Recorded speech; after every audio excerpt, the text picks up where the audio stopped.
Well, joining me now to discuss this and more is one of the people who picked up a new job this week, the Nationals' newly appointed Deputy Leader Kevin Hogan. Kevin, welcome. Could we be in a position now where the Nats can't find enough common ground with the Liberal Party to form another coalition?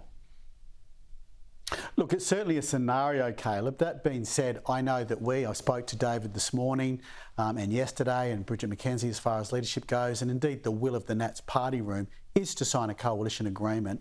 That being said, we won't sign it just to sign it. I mean, there's a lot of different asks and requests that we'll have in that, besides obviously how many shadow cabinet positions and what they may be, a lot of perfunctory and process things through the parliament as well that we'll want to have better access to. So, look, we go on with the intention, but there's certainly a scenario where it doesn't get signed. Of course, if the Liberal Party ever wanted to form government again, they would need the support of the Nats in order to do it. They're never going to win enough seats on their own because, of course, you have a stranglehold mostly over the regions. So if you didn't sign a coalition agreement while you're in opposition, if it came to a position where you could form government as a coalition, would it potentially put you in the box seat to make more demands? Well, I would have thought so, and I say again too, Caleb, I think it's good if we do sign an agreement. I think the opposition is stronger if we sign a coalition agreement. I think when in government and the coalition is strong, we have the best government we can for Australia. So that's my starting point. But yes, look, we've got fairly modest requests in what we've put into it. If they don't accept it, if the Liberal Party don't accept it, and then need us to form government later, then obviously I think the asking price will go up. So I think it's in their interest to sign it as well.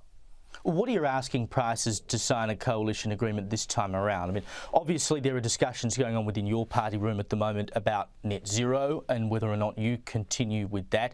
The Libs will be having those discussions as well, and Susan Lee left that open the other day. She said nothing is on or off the table. What's the grab bag that you will be taking to the Liberal Party and saying these are the non-negotiables?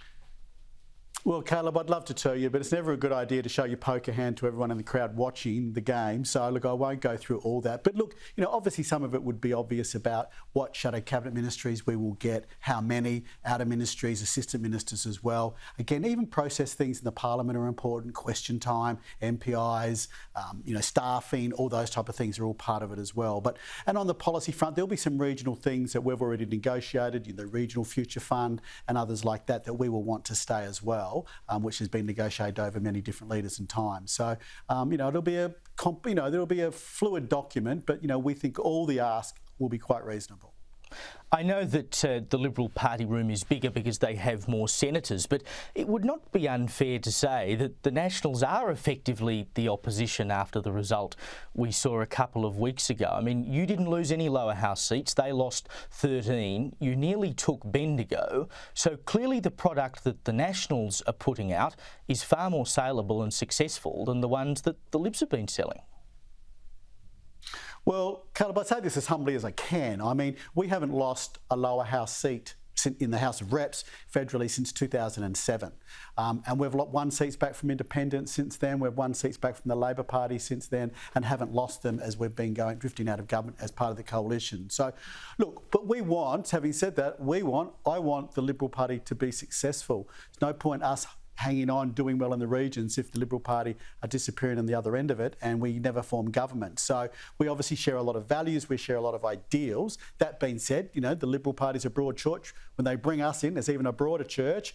So there's always contentious issues that we need to resolve. But this is a defining moment too. I think Susan would look to be looking to sign a coalition agreement. I think it's in her interest for her leadership and we want to. But again, certainly not a done deal. Well, surely there are some lessons, should you sign an agreement, that you would want the Liberals to learn from this election and perhaps take from you. Yeah, look, and again, there's different perceptions on different issues. I mean, the nuclear one, for example, Caleb, has been brought up a lot in interviews and people that have been speaking to me since the election. And I've said to people, look, as Nats, we had 3 electorates where there was a proposed nuclear power station going to be built. In those 3 seats, 2 of the MPs had swings to them and 1 just stayed neutral. I was on pre-poll for handing out votes for 10 days, pre-poll including election day.